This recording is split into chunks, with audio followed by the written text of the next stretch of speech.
Calcul de probabilité dans les situations d'équiprobabilité. Cardinal d'un ensemble ou d'un événement. Ceci est un extrait de ma vidéo Probabilité 1, vocabulaire des événements et calcul de probabilité qui est en préparation.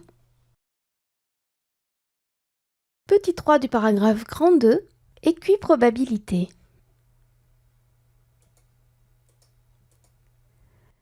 Dans l'exemple 4, celui des jetons de couleur dans la bourse, j'ai fait exprès de ne pas mettre le même nombre de jetons de chaque couleur dans la bourse, pour ne pas qu'on se retrouve dans un cas d'équiprobabilité.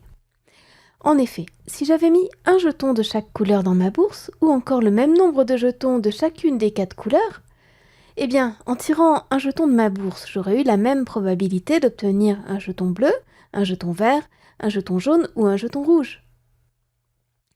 Lorsque chaque issue a la même probabilité, c'est qu'on est dans une situation d'équiprobabilité, ce qui facilite grandement les calculs.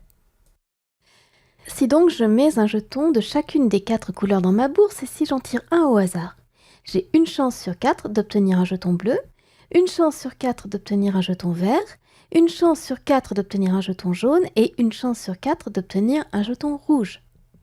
On peut retenir, lorsque dans une expérience aléatoire d'univers oméga, toutes les issues de oméga ont la même probabilité d'être obtenues, on dit qu'on est dans un cas d'équiprobabilité. Si l'univers oméga compte 4 issues comme ici, eh bien la probabilité de chacune d'entre elles est de 1 sur 4.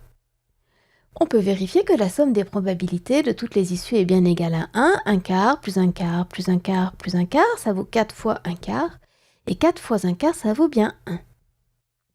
Si l'univers oméga compte 7 issues, la probabilité de chacune d'entre elles est de 1 sur 7.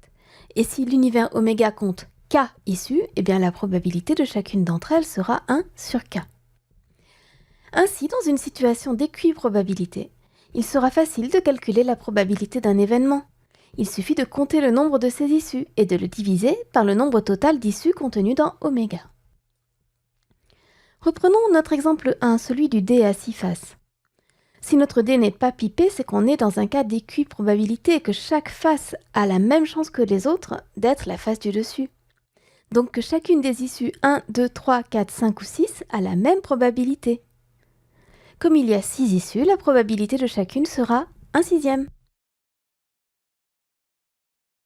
Dans cette expérience, on avait un événement A qui était obtenir un chiffre supérieur ou égal à 5 et un événement B qui était obtenir un chiffre pair. Notre événement A comprenait 2 issues et notre événement B comprenait 3 issues.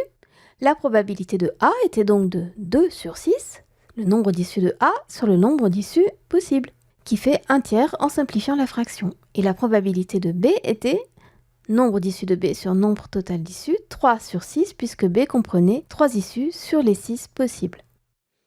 Et 3 sur 6 en simplifiant est égal à 1/2. Et bah oui, c'est logique, on a une chance sur 2 d'obtenir un chiffre pair, puisqu'on a autant de chiffres pairs que de chiffres impairs. Que de chiffres impairs en faisant la liaison. On peut retenir que quand on est dans un cas d'équiprobabilité, et seulement quand on est dans un tel cas, c'est pourquoi il vous appartient, c'est important, dans les exercices de bien justifier avant de faire le calcul que vous êtes dans un cas d'équiprobabilité, au moins de le notifier. Eh bien, la probabilité d'un événement est égale au nombre d'éléments contenus dans cet événement divisé par le nombre total d'issues de l'univers. C'est un peu long à dire, non ? Quand j'étais lycéenne au début des années 1990, on m'avait appris que le nombre d'éléments d'un ensemble A s'appelle son cardinal, et on le notait card de A. La notion de cardinal n'est plus enseignée actuellement dans les programmes de lycée en France, mais elle peut très bien l'être dans d'autres pays, et comme elle le sera peut-être à nouveau à l'avenir, je vous l'enseigne car elle est bien pratique. Donc notre formule qui nous dit P de A égale nombre d'éléments de A sur nombre total d'éléments, ou nombre d'issues dans A divisé par nombre total d'issues, je peux l'écrire cardinal de A sur cardinal de oméga.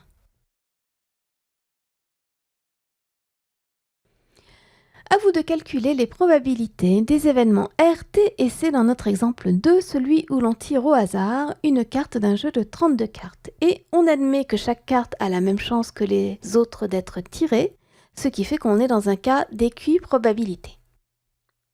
R était l'événement tirer un roi, T était l'événement tirer un trèfle et C l'événement tirer un cœur ou un carreau.